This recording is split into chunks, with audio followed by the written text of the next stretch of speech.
Nah, sekarang kita masuk dalam poin tentang Alkitab itu sendiri. Nah, Alkitab kita terdiri dari Perjanjian Lama dan Perjanjian Baru.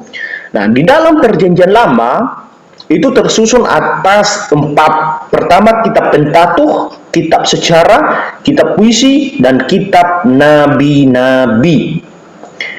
Nah, kalian boleh baca di sini bahwa kitab Pentateuch itu, atau kita sering sebut sebagai tulisan-tulisan Musa, Kejadian, Keluaran, Imamat, Bilangan, dan Ulangan. Sedangkan sejarah itu dari Yosua sampai Ester, dan kitab puisi dari Ayub sampai Pengkhotbah, dan kitab nabi-nabi dimulai dari Yesaya sampai Maleakhi.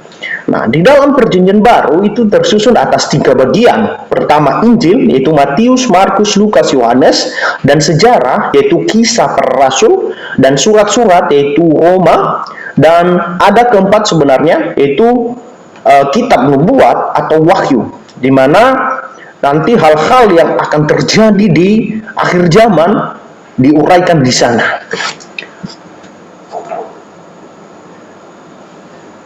Nah, mengapa harus membaca Alkitab? Nah, ini adalah pertanyaan bagi kita, orang-orang Kristen, bagi Bapak sendiri, dan untuk kalian, mengapa kita harus membaca Alkitab? Nah, pertama, Alkitab sebagai wujud kehadiran Allah di dunia. Siapa yang pernah melihat Allah? Tidak ada. Tetapi apa yang diinginkan Allah, apa yang dikehendaki Allah, apa yang ingin Allah katakan kepada kita, semuanya tertulis di dalam Alkitab. Pekerjaan-pekerjaan Allah di penciptaan hingga sampai kini, semuanya tertulis di dalam Alkitab.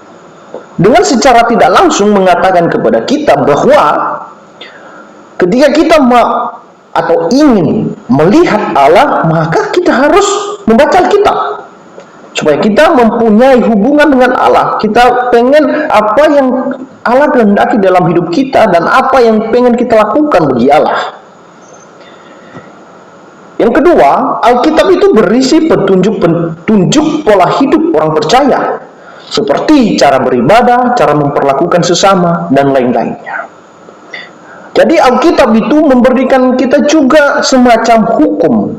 Bagaimana sih seharusnya kita orang Kristen itu harus berada di tengah-tengah masyarakat? Kita harus bersikap seperti apa sih? Jadi Alkitab sudah mengaturnya. Bagaimana cara kita beribadah, bagaimana cara kita memperlakukan sesama, dan lain sebagainya.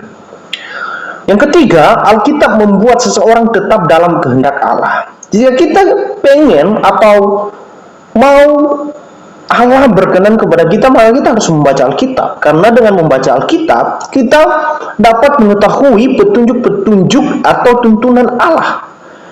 Bagaimana kita bisa hidup sesuai kehendak Allah, sedangkan kita tidak membaca Alkitab. Karena dalam Alkitab ada catatan-catatan yang harus kita lakukan sebagai anak-anak Tuhan. Dan yang keempat, Alkitab memberitahu orang percaya keadaan sebelum penciptaan dan di akhir zaman. Di waktu penciptaan kita tidak tahu bagaimana sih awal mula dari penciptaan ini, kok tiba-tiba ada. Tapi Alkitab memberitahu kita loh, bahwa segala sesuatu itu bermula dari Allah. Dan kita juga mungkin berpikir bagaimana nanti akhir dari dunia ini.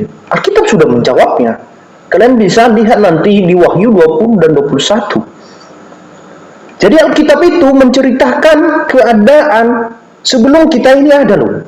Dan setelah nanti berakhir segala sesuatu, Alkitab sudah mencatatnya. Jadi kalian yang kepo-kepo, kalian bisa baca itu.